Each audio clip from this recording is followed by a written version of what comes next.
নমস্কাৰ বন্ধুসকল, আপোনালোকক স্বাগতম জনাইছোঁ বিশ্বজিৎ ব্লগছ আছামলৈ। বন্ধুসকল, আপুনি কেতিয়াবা ভাবিছেনে দিনটোৰ আৰম্ভণিটোৱে আমাৰ এই গোটেই দিনটোৰ আমাৰ মুড, এনাৰ্জি আৰু আনকি আমাৰ এই স্কিন হেল্থৰো প্ৰভাৱ পেলাব পাৰে, আমাৰ এই ছালখনৰ ওপৰতো প্ৰভাৱ পেলাব পাৰে। আমি সাধাৰণতে গ্লোয়িং স্কিন, উজ্জ্বল ছাল মানে কেৱল স্কিন কেয়াৰ প্ৰডাক্টছ বুলি ভাবোঁ, কিন্তু আচলতে সুস্থ আৰু উজ্জ্বল ছালৰ সৈতে আমাৰ টোপনি, পানী খোৱা, খাদ্যাভ্যাস, ষ্ট্ৰেছ লেভেল আৰু দৈনন্দিন আমাৰ ৰুটিন, এইটো দৈনন্দিন কাম কাজ, দিনটোৰ কাম কাজ, এইবিলাকৰ যথেষ্ট সম্পৰ্ক আছে। আৰু সেইবাবে আজি আমি আলোচনা কৰিম এনে কিছু সহজ মৰ্ণিং হেবিটছৰ বিষয়ে, যিবোৰে আপোনাৰ মনটো শান্ত আৰু ফ্ৰেছ ৰখাত সদায় সহায় কৰিব আৰু লগতে আপোনাক এখন সুস্থ ছাল, হেল্থি লুকিং স্কিন বজাই ৰখাটো আপোনাক সহায় কৰিব পাৰে। গতিকে ভিডিঅ'টো স্কিপ নকৰাকৈ শেষলৈকে নিশ্চয় চাব। বন্ধুসকল, প্ৰথমটো হ'ল সাৰ পোৱাৰ পিছত প্ৰথমে পানী খাওক, ঠাণ্ডা পানী খাওক। ৰাতিটো খোৱাৰ পিছত পুৱা আমাৰ শৰীৰত ফ্লুইডৰ প্ৰয়োজন হয়। সেয়ে সাৰ পোৱাৰ পিছত প্ৰথম কাম হিচাপে যে গিলাচ পাৰে আপুনি যথেষ্ট পৰিমাণে পানী খাব লাগে। ই শৰীৰৰ হাইড্ৰেশ্যন বজাই ৰখাত সহায় কৰে আৰু দিনটোৰ আৰম্ভণিটো সতেজভাৱে কৰিবলৈ আমাক সহায় কৰিব পাৰে। আপুনি বিচাৰিলে সাধাৰণ পানীও খাব পাৰে, ঠাণ্ডা পানী। লেমন ৱাটাৰ খাবলৈ ভাল পালে খাব পাৰে, লেমন ৱাটাৰ খাব পাৰে, নেমু পানী। কিন্তু লেমন ৱাটাৰে কোনো মেজিকেল ডেটক্স কৰে বুলি ভাবিব নালাগে। মূল কথাটো হৈছে পৰ্যাপ্ত পৰিমাণৰ আপুনি পানী খোৱা, ঠাণ্ডা পানী খোৱা, খালী পেটত পৰ্যাপ্ত পৰিমাণৰ পানী খোৱাটো। আৰু যদি আপোনাৰ কোনো বিশেষ স্বাস্থ্যজনিত কিবা সমস্যা আছে, তেন্তে পানীৰ পৰিমাণ সম্পৰ্কে আপোনাৰ চিকিৎসকৰ পৰামৰ্শ লোৱাটো ভাল হ'ব, গতিকে পৰামৰ্শ লৈ ল'ব। দ্বিতীয়তে, পুৱা 5 পৰা 10 মিনিট আপোনাৰ নিজৰ মনটোৰ বাবে ৰাখক। কেৱল আমি সাৰ পোৱাৰ লগে লগে মোবাইল ফোনটো হাতত লৈ লওঁ, প্ৰায় সকলোৰে অভ্যাস হৈ পৰিছে। ছ'চিয়েল মিডিয়া, মেছেজ আৰু নটিফিকেশ্যন চাবলৈ আৰম্ভ কৰি দিওঁ। ফলত আমাৰ দিনটোৰ আৰম্ভণিতেই আমাৰ মনটো আন মানুহৰ ইনফৰমেশ্যনেৰে ভৰি পৰে। তাৰ পৰিৱৰ্তে পুৱা মাত্ৰ 5 পৰা 10 মিনিট শান্তভাৱে বহক, একো নকৰিলেও। চকুহাল বন্ধ কৰি লাহে লাহে উশাহ লওক, ধীৰে উশাহ লওক আৰু উশাহ এৰি দিয়ক। আপুনি মেডিটেশ্যন কৰিব পাৰে, ডিপ ব্ৰিথিং কৰিব পাৰে, মানে গভীৰ উশাহ শ্বাস-প্ৰশ্বাস লোৱা, অথবা মাত্ৰ অলপ সময় মনে মনে বহিও থাকিব পাৰে। এইটো বহুত সহায় হয়, বহুত লাভদায়ক। এই সৰু অভ্যাসটোৱে আপোনাৰ দিনটোৰ আৰম্ভণিটো অধিক শান্ত বা কাল্ম আৰু মাইণ্ডফুল কৰি তুলিব পাৰে। তাৰপিছত তৃতীয়তে, অলপ ষ্ট্ৰেচিং, য়োগা অথবা খোজ কাঢ়ক। বন্ধুসকল, এক্সাৰচাইজ মানে সদায় জিম বা কঠিন ৱৰ্কআউট কৰাটোৱেই নহয়। পুৱা 10 পৰা 20 মিনিট আপুনি জেণ্টেল ষ্ট্ৰেচিং, লিটল মাইণ্ডলি পাতলকৈ য়োগা অথবা ব্ৰিস্ক ৱাকিঙো কৰিব পাৰে। ভাল আৰম্ভণি হ'ব পাৰে ইয়াৰ বাবে। শৰীৰটো লৰচৰ কৰিলে ব্লাড চাৰ্কুলেশ্যন আৰু এনাৰ্জি লেভেল উন্নত হোৱাত সহায় কৰে আৰু বহু লোকৰ বাবে আপোনাৰ মনটোকো ভাল কৰি তোলে। আপুনি ঘৰৰ বাহিৰত অলপ খোজকাঢ়িব পাৰে, খোলা পৰিৱেশত, বা আপোনাৰ ঘৰৰ চাদতো খোজকাঢ়িব পাৰে যদি ঘৰৰ চাদ আছে, আৰু ঘৰতেই কেইটামান সহজ ষ্ট্ৰেচিং কৰিব পাৰে। মনত ৰাখিব, পাৰফেক্ট ৱৰ্কআউটতকৈ বা এক্সাৰচাইজতকৈ কনচিষ্টেণ্ট মুভমেণ্ট বেছি গুৰুত্বপূৰ্ণ হয়। তাৰপিছত চতুৰ্থতে, সাৰ পোৱাৰ লগে লগে ফোনটো নাচাবলৈ চেষ্টা কৰক। ফোনটো নাচাব সাৰ পোৱাৰ লগে লগে ৰাতিপুৱা।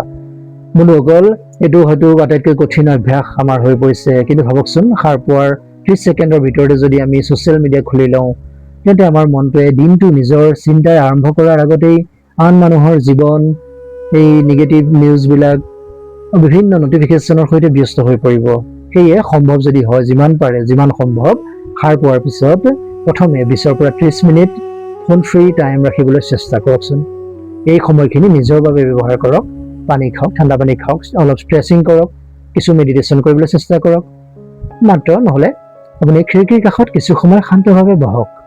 তাৰপাছত পঞ্চমটো হ'ল স্বাস্থ্যকৰ আৰু পুষ্টিকৰ ব্ৰেকফাষ্ট কৰক। আমাৰ ছালখন কেৱল বাহিৰৰ পৰা কেয়াৰ ল'লেই নহ'ব, আমি ভিতৰৰ পৰাও নিউট্ৰিশ্যনৰ প্ৰয়োজন আমাৰ ছালখনক। সেয়ে পুৱা অত্যাধিক প্ৰচেছড আৰু চুগাৰী ফুডৰ পৰা, চেনিযুক্ত ফুডৰ পৰা বেলেঞ্চ ব্ৰেকফাষ্ট বাছি ল'ব, যেনে oats, fruits, nuts, seeds, eggs, vegetables, বা আপোনাৰ খাদ্যাভ্যাস অনুসৰি আন নিউট্ৰিশ্যন ৰিচ ফুড, যেনে protein, fibre, healthy fats, vitamins আৰু মিনাৰেলছ থকা বেলেঞ্চ ডায়েট সামগ্ৰীবিলাক স্বাস্থ্যৰ বাবে উপকাৰী হয়। আৰু এটা কথা, কেৱল স্কিনৰ ছালৰ উজ্জ্বলতাৰ বাবে কোনো এটা খোৱা বস্তুক মেজিক সলিউশন বুলি ভাবি নল'ব। হেল্থি স্কিনৰ বাবে ওভাৰঅল হেল্থি লাইফষ্টাইল মূল কথা। আপোনাৰ এটা হেল্থি লাইফষ্টাইল লাগিবই আপোনাৰ ছালখন উজ্জ্বল হ'বলৈ। তাৰপিছত ষষ্ঠতে সহজ মৰ্ণিং স্কিন কেয়াৰ ৰুটিন বাছি লওক। এতিয়া আহোঁ স্কিন কেয়াৰলৈ। আপুনি পুৱা আপোনাৰ স্কিন টাইপ অনুসৰি এটা চিম্পল ৰুটিন ৰাখিব পাৰে। মানে ধৰক আপোনাৰ প্ৰথমে জেণ্টেল ক্লিনজাৰ ব্যৱহাৰ কৰি মুখখন ভালদৰে পৰিষ্কাৰ কৰক। তাৰপিছত মইশ্চাৰাইজাৰ আৰু দিনত বাহিৰলৈ ওলালে ব্ৰড স্পেক্ট্ৰাম ছানস্ক্ৰীন ব্যৱহাৰ কৰাটো অতি গুৰুত্বপূৰ্ণ। ৰ'দত যদি আপুনি ঘূৰি থাকে বা ৰ'দৰ সংস্পৰ্শলৈ আহে, আপোনাৰ স্কিন অইলি, ড্ৰাই, কম্বিনেশ্যন বা চেঞ্চিটিভ যি ধৰণেই নহওক, প্ৰডাক্ট বাছনি কৰাৰ সময়ত নিজৰ স্কিন টাইপ আৰু প্ৰডাক্টৰ ইনগ্ৰিডিয়েণ্টছ কি আছে তাত সেইটো লক্ষ্য কৰি ল'ব। আৰু মনত ৰাখিব, বেছি প্ৰডাক্ট মানে বেছি গ্লো নহয়, উজ্জ্বলতা নহয়। বেছি প্ৰডাক্ট ব্যৱহাৰ কৰাটো ছালৰ উজ্জ্বলতাৰ কাৰণে ভাল নহয় বা প্ৰডাক্ট ব্যৱহাৰ কৰিলে উজ্জ্বলতা নাহে। কেতিয়াবা চিম্পল আৰু কনচিষ্টেণ্ট ৰুটিনেই যথেষ্ট হয়। তাৰপিছত সপ্তমতে প্ৰতিদিনে 3টা পজিটিভ কথা লিখক। এতিয়া আহিল মোৰ আটাইতকৈ প্ৰিয় হেবিটটো, পুৱা এখন নোটবুক লৈ প্ৰতিদিনে মাত্ৰ 3টা কথা লিখক যাৰ বাবে আপুনি গ্ৰেটফুল। মই আগতেও কৈছোঁ, আপুনি যাৰ বাবে আপুনি কৃতজ্ঞ। যেনে আজি মই সুস্থভাৱে সাৰ পালোঁ, মোৰ পৰিয়াল বা মানুহবোৰ মোৰ কাষত আছে, মই আজি নিজৰ বাবে অলপ সময় উলিয়াইছোঁ। এই সৰু গ্ৰেটিটিউড প্ৰেক্টিছটোৱে, এই কৃতজ্ঞতাৰ প্ৰকাশে আপোনাৰ ইতিবাচক কথাবোৰ লক্ষ্য কৰিবলৈ অভ্যাস কৰাব পাৰে আৰু এই দিনটো আপোনাৰ ভাল কৰি তুলিব। আৰু যেতিয়া আমাৰ মনটো অলপ শান্ত হৈ থাকে, সেই শান্তিৰ প্ৰভাৱ, সেই শান্ত মনৰ প্ৰভাৱ আমাৰ আচৰণ, আমাৰ শক্তি, এনাৰ্জি আৰু আমাৰ এই মুখমণ্ডলৰ এক্সপ্ৰেছনতো, এই মুখমণ্ডলৰ ওপৰতো দেখা পোৱা যায়। আৰু এটা কথা সদায় মনত ৰাখিব, গ্লোয়িং স্কিন মানে কেৱল বগা বা নিখুঁত স্কিন বা নিখুঁত বগা ছালখন নহয়। হেল্থি স্কিন মানে সুস্থ, পৰিষ্কাৰ আৰু নিজৰ স্কিনক ভাল পোৱা, নিজৰ ছালখনক ভাল পোৱা। আৰু মেণ্টেল হেল্থ মানে সদায় হেপি হৈ থকা নহয়। জীৱনত ষ্ট্ৰেছ, ছেডনেছ, দুখ এইবিলাক আহিবই বা ডিফিকাল্ট দিন আহিবই, কিছু জীৱনত সংকট, বেয়া দিন আহিবই। কিন্তু নিজৰ যত্ন লোৱাৰ বাবে প্ৰতিদিনে অলপ সময় উলিয়াব পাৰিলে সেইটোও এক ডাঙৰ চেল্ফ কেয়াৰ হ'ব পাৰে। গতিকে কাইলৈ পুৱাৰ পৰাই বা আজিৰ পৰাই আপুনি যেতিয়াৰ পৰাই পাৰে একেলগে 7টা হেবিট আৰম্ভ কৰাৰ প্ৰয়োজন নাই। প্ৰথমে মাত্ৰ এটা হেবিট বাছি লওক ইয়াৰ, যেনে পুৱা ঠাণ্ডা পানী খোৱা ধুনীয়াকৈ, তাৰপিছত 5 মিনিট ডিপ ব্ৰিথিং, উশাহ লোৱা, তাৰপিছত অলপ খোজ কাঢ়িবলৈ চেষ্টা কৰক, ৱাকিং কৰক। এনেদৰেই লাহে লাহে আপোনাৰ নিজৰ এটা পিচফুল মৰ্ণিং ৰুটিন গঢ়ি তোলক। বন্ধুসকল, আমাৰ দিনটো কেনেকৈ আৰম্ভ হয় সেইটো সদায় আমাৰ এই হাততেই থাকে। আমাৰ হাতত আমি ৰাখিব পাৰোঁ, নাথাকিব পাৰে কিন্তু আমি হাতত ৰাখিব পাৰোঁ। দিনটো আৰম্ভ কৰাৰ আগতে নিজৰ বাবে কেইমিনিটমান সময় ওলোৱাটো বহুখিনি আমাৰ হাতত থাকে।